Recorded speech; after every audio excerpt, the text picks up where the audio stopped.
Hey, welcome back. This is the Restoring Warriors Daily Devotional, and today we are diving into the book of Matthew. We've made it to chapter 10. We're in verses 5 through 7, where it says, "These 12 Jesus sent out with the following instructions. Do not go among the Gentiles or enter any town of the Samaritans. Go rather to the lost sheep of Israel. As you go, proclaim this message: the kingdom of heaven has come near."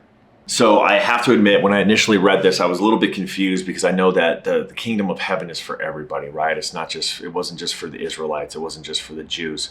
Jesus opened that door when he performed the miracle on the centurion and invited Jews and Gentiles to experience the love and the grace of God into the kingdom of heaven.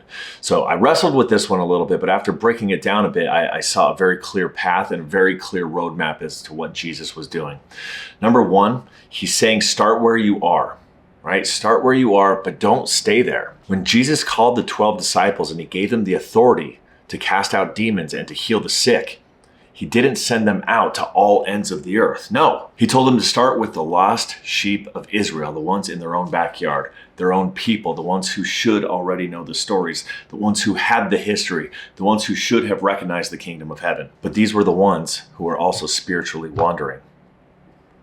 And that wasn't by accident. And I think we know by now, Jesus doesn't do anything by accident. There was a very direct strategy behind this. Jesus knew that ministry starts exactly where you are. It's with your coworkers who know who God is but haven't felt his presence in years. It's with your brother who went to youth group when you grew up but hasn't been to church since high school. It's with the single dad who's putting in reps in the gym, whose soul is starving but has no idea where to even begin. The harvest is still plentiful, and the workers are still few. And the mission still starts close to home. So if you're waiting for some sort of a sign to start reaching people, well, take this as your sign. If you're waiting for yourself to feel qualified, consider this as your training ground.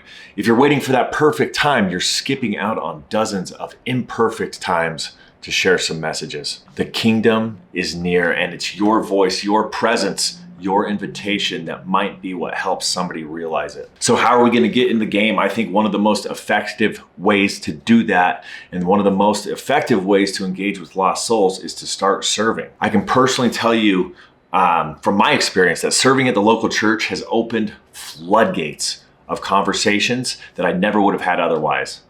There's men in pain, there's families in crisis, there's people hiding behind addiction, abuse, depression, shame, and so many other battles that we can't even imagine. And you know what they need?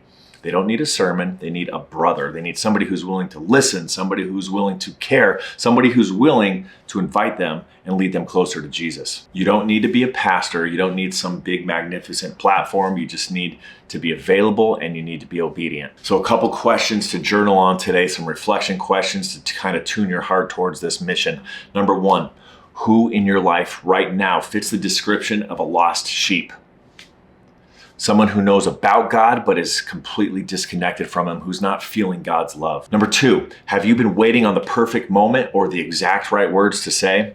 What's one step you can take this week to have a conversation instead? Number three, where are you currently plugged in to serve? And if you're not plugged in, why not? In your challenge for the week, I'm going to ask you to initiate, I'm going to ask you to invite, and I'm going to ask you to intervene. You can pick one of the following or go the extra mile and do all three. Number one, initiate. Initiate a conversation with somebody you know who is struggling or feels distant from God. Number two, invite somebody. Invite somebody to coffee, invite somebody to church, invite somebody to a Restoring Warriors group. It's important that we put people in the position to encounter Jesus, to bump into Jesus. Number three, intervene. Intervene by offering to pray with somebody in real time, or simply show up and be present in a time where they need it. And listen, if you're not plugged in, if you're not serving somewhere, make the move. Plug into your church. Even if it's just once a month, doors will open for you, conversations will open for you that you never even expected. Finally, a prayer to tune our hearts today. Father, thank you for trusting us with your mission. Thank you for showing us that we don't need to cross oceans to find people who need you. Many of them are already people who are in our lives. Stir us in a holy urgency to speak, to act, and to go. Open our eyes to the people around us who are hurting, lost, or disconnected from you. Lord, give us boldness, give us compassion. Let us carry your kingdom with us wherever we go. Jesus, we're not waiting anymore. We're stepping out. Use us, send us, speak through us. We love you, Jesus. Amen. Man, if you felt encouraged by this, I encourage you to share this with a friend and make sure you're subscribed so you receive these devotionals Monday through Friday, emailed directly to you. And as always, we can't wait to see you on the next one.